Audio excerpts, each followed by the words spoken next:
I'm not going to speak about history. I'm going to speak about legend. And the problem is that 70 years ago, and we are celebrating 70 years of Polish excavations in Wolin, but we are also celebrating the 70 years of publication of this splendid book. Colleagues want to republish now, I hope, also in English, and with some additional comments. But in my case, I'm obliged to speak about Legends of Winety here. It's a problem because this is a very rare book which, in fact, closed discussion. Everything what you should know about Winety is here. So, about what may I talk today when everything is in that book? Well, it's a problem. Written sources are still the same, and these are mostly Adam of Bremen and Helmut. Linguistic sources, etymologies, are still the same. We know a little bit more now, but these two most important names are still the same: Slavic Wolin and Yom, which we not fully understand what it is because discussion continues. But there is, of course, in my presentation, it is among written sources, literary history, legend, but there is also a lot of ethnography there, quite important ethnography regarding Brandenburg, regarding Mecklenburg, and especially Pomerania. And of course, archaeology is still at work here, as it was demonstrated yesterday, with new findings, new questions, new discoveries. And so, what changed? Perhaps this what changed is the change in our perspective on, so to say in German, Winety-Frage.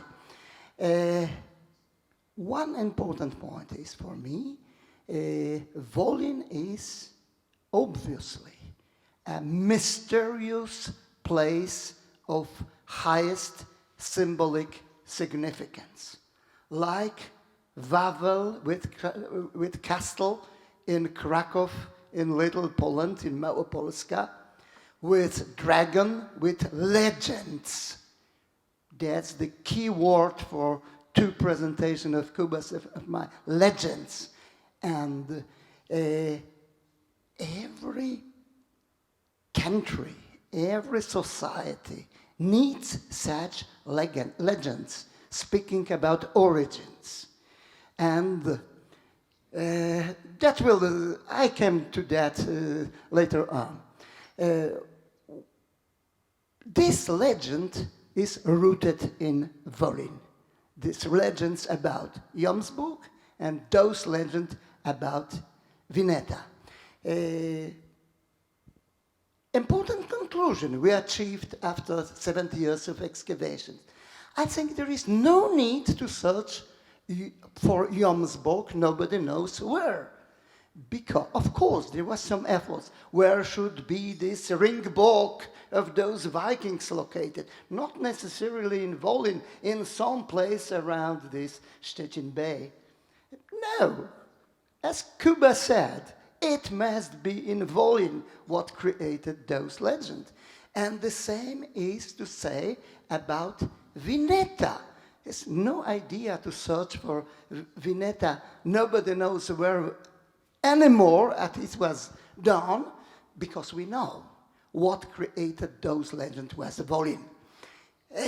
But there is necessity and possibility to put Wolin, Jomsburg, and Winety on proper place. Of course, in Wolin, but but in proper realms. History and archaeology here in soil in Wolin. In quite a long place from Silberberg, Srebrne Wzgórze, up to, well, who knows, maybe up to Kamień, which belongs to this big metropolis, so to say. But Scandinavian Jomsborg belongs to Old Norse literature, and Winety belongs to the world of legend and also folk tales. But before I came to the folk tales, I should start with Adam of Bremen. What is quite funny, in Adam of Bremen, the story about Jumne follows after description of Retra, an absolutely mysterious place, Radogoszcz. The difference to Wolin is we still don't know where Retra Radogoszcz was located. That's important difference. But like in Winety, Retra lives in German folk tales in Brandenburg, in Mecklenburg, in Pomerania, and some German folklorist Richard Vosidlo, some 100 years ago, collected Retra Sagen, and including some motifs quite close to those of Wolin about the town drowned in the sea. Well, the story of Adam of Bremen is interesting, long, and you know that story. And to sum up what it is sober report about Slavic merchant, town, pre-town. Definition is up to you. It is a big merchant town for me, and no doubt about that. Copied by Annalista Saxo, who changed, however, Jumne in Vimne. And here comes, and that proved already Kiersnowski 70 years ago, the beginning of the Winety legend. Helmut copied from the story copied from Adam, but with Jumne changed in Jumneta in the text, and Winety in the title of the chapter. I'm not a specialist in the transmission of manuscripts and all those auxiliary sciences of history, but usually the titles of chapters are added in process of copying. So it is probably some 13th century or so copied. So Helmut copied the story from Adam, as a lot of his stuff, including story about Retra, which is mostly from Adam, but with an important addition. Hanc civitatem pulentissimum, quidam danorum rex maxima classe stipulus funditur, evertisse refertur. Presto sunt ad hoc antique illius civitatis monumenta. And those antique monumenta, that's the beginning of the legends and the stories made later on. About those legends, Kiersnowski did everything what should be done, and all these variants of the development of the legends in books is in the Kiersnowski work. Scribal error, however, appears not by chance. As Kiersnowski correctly observed, Latin knows the substantive vineta, which means simply a vineyard. And you know, when scribes found some illegible fragment, they immediately associated it, that's my supposition, following Kiersnowski, that it has some meaning. Kiersnowski knew Ducange, Dictionary of Medieval Latin, but there is something more. Egidius Forcellini, Lexicon Totius Latinitatis, where you have vinetum, vinum, locus vineis abundance, place full of wine growing, and this you have already in Cicero, in Virgilius, in Horatius. And that means that every stupid scribe in scriptorium, because he was trained on those authors, know the substantive vineta. And when he found something similar in text, he immediately associated that. And I would like to say that I had a possibility to drink wine with Richard Kiersnowski, celebrating anniversary of conversion of France, so for our old fellows Kiersnowski and Filipowiak. Well, shit, sorry, I don't want to waste a good wine, but there is something more. No, back. In Ducange, you have also some use of this word vinetum in the 13th century. I just summarizing what I have read in the dictionary. I didn't at this stage do any serious research in that. But in the 13th century, as evidences of the use of this word vineta, appears quite a lot of stuff from British Isles, including some taberna in Londinum, where the wine is sold, some commerce made with wine by with vinetarii and something like that. That fits quite well to the merchants' milieu of the 13th century. And that fits quite well to the development, to the time of the development of the legends. Well, going ahead, I should mention that, of course, Helmut knows the story about Haraldur Gormsson, but speaking about my proper topic, the legend of Vineta begins with Helmut and after Helmut. And after Helmut, all Pomeranian historiography of late Middle Ages and modern time develops this in a story about eine versunkene Stadt. And you know, of course, a wonderful book of Gundla and Filipowiak, Ausgrabungen an einem versunkenen Stadt. And for that, we have a lot of stuff in folk record, which we can summarize as a part of Steve Thompson and Arne Motive Index of Folk Literature, motive number F944, City Sinks in the Sea, which antiquarians, historians, archaeologists, including Karl Schuchart, Arcona Retra Vineta, wanted to find, being very serious, of course in vain.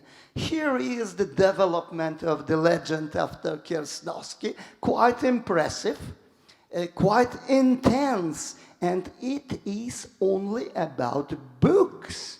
Apart of that, we have folk legends, this Pomeranian folklore, which is in a way mixed, Plattdeutsch German, but with very strong, still present Slavic background.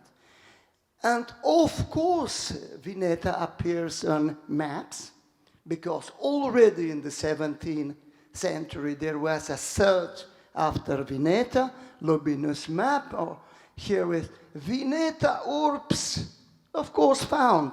Karl Schuchals, of course, found Wineta as well. And look on the plan. Again, from this 17th century stuff, reprinted in Wineta book of Kiersnowski, what you may see, some reef by Usedom Island, and still visible rocks in shape of merchant houses. Stone merchant houses of something which looks like a Hanseatic town. It belonged to the 13th, 14th century, quite obviously. Well, so the search for Wineta was quite intense, but of course, everything in vain, because Wineta exists in the world of legend, like Jomsborg in the world of saga literature, and both reflect as echoes some true, but it belongs to some other branch of our knowledge. So, I have still some 3 minutes time, I hope. Going to the conclusion. After 70 years of archaeological, philological, literary historian, ethnographic, etc., research, we may say today, Wolin is located in the world of real history and archaeology. In which place precisely? On the banks of the Divna River. In which time? Good question. But it is still Wolin in Slavic, and it is still Jumne, Juma in Scandinavian, Baltic, Finnish. Who knows? But in language of Scandinavians. Etymology is another question, and this etymology may suggest something. I'm looking on Barika, and you have the island of Yuma, isn't it? Well, and this is an important, mysterious, central place of great symbolical significance. And I said that already, and after the Second World War, Poland regained Western territories. Such places were extremely important to create some local identity. And one of those two places, in fact, one is Ślęża, Zoptenberg, with legends around and some real written sources. Another is Wolin, and of course there is Romove in Ostpreußen, but nobody knows where. Like in case of Retra, nobody knows where it was located. What that means? That reality is Wolin, and the legends from the beginning split in two branches, or possibly even three. I have omitted all those Julin and Gaius Julius Caesar, who was a founder father even of Magdeburg, as far I know, in a legendary story of the town. And many other places in East Germany, so to say, wanted to be connected to this story, including Wolin, of course. So there is also a third branch, but I'm focusing on two. The Scandinavian branch of legend, which is Jomsborg, and the Slavic one, which is Wineta. And this Slavic one is quite complicated because it is German, Platt, including consciously, absolutely consciously, and appealing, coming back to Slavic roots of those populations. But it begins, in fact, in the 13th century. And that's everything what I wanted to add to Kiersnowski's splendid work and the West not so much. So thank you for your